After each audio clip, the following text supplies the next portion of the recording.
From a bird's-eye view, the U.S. economy is looking very expansionary. The jobless rate is at near record lows while gross domestic product is rising. Retail sales are up while a measure of confidence among small business owners just hit a 34-year high. But as the adage goes, all economics is local. One part of the country can enjoy the fruits of national economic growth, while another languishes in opioid addiction, poverty and falling wages. This story first appeared in Salon. When it comes to municipal finances, the same rules apply. With 16 states and thousands of local public entities fiscally worse off than they were just before the Great Recession, the march toward higher interest rates and the threat of global trade wars with U.S. neighbors and allies could make things worse for struggling state and local governments. Citing considerable improvement in the U.S. economy, the Federal Reserve raised interest rates on Wednesday for the seventh time since it began edging away from near-zero borrowing costs in late 2015 for the first time in nearly a decade.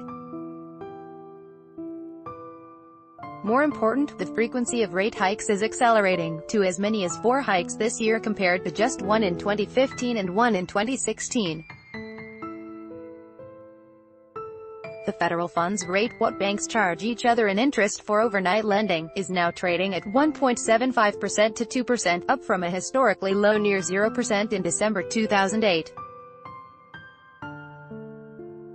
The Fed is aiming for 3% by the end of 2019 and 3.5% a year after that to reach what it considers an ideal rate.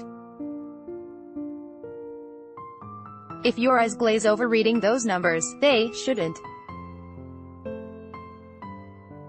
Fed rate hikes push up the cost of all borrowing, such as fees on outstanding credit card balances and home equity lines of credit.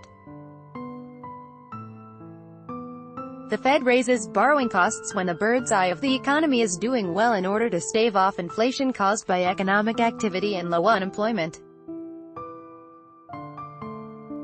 Rate hikes allow breathing room for the Fed to lower borrowing costs to stimulate the economy during future economic downturns. State and local governments, especially those with near-junk ratings, are going to feel the pain of rising interest rates that could make building roads, hospitals and schools more costly, even prohibitively so, for issuers with higher risks of default, higher debt service costs and higher underfunded pensions.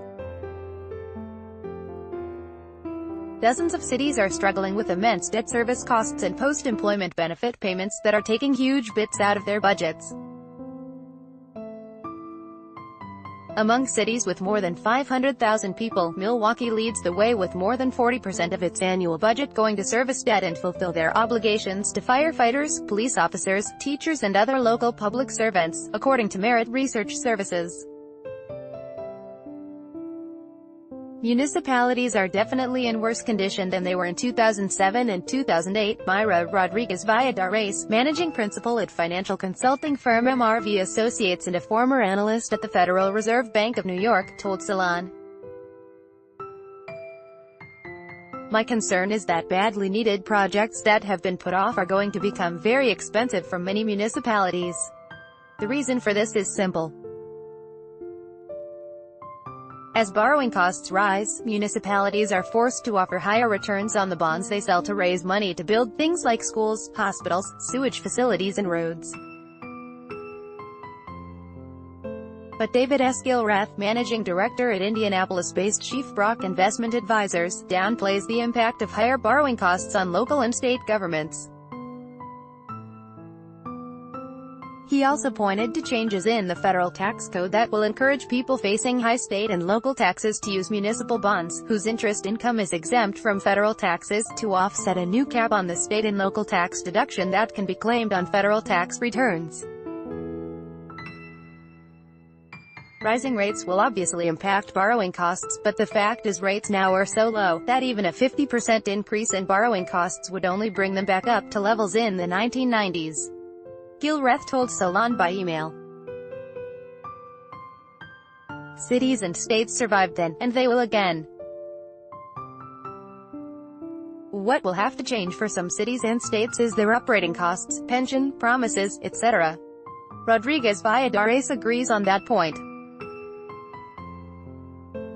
Municipalities had these very inflated returns back in the days of 2006, and it's taken many municipalities a long time, and not all of them have done it, to adjust expectations, she said.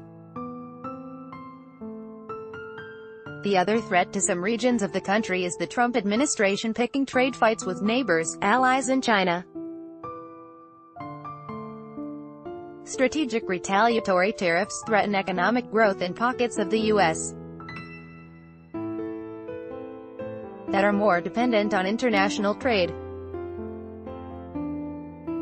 Slower local economic growth can lead to lower tax revenue and higher social services costs, which can lead to more borrowing just as rates are starting to rise at a faster pace.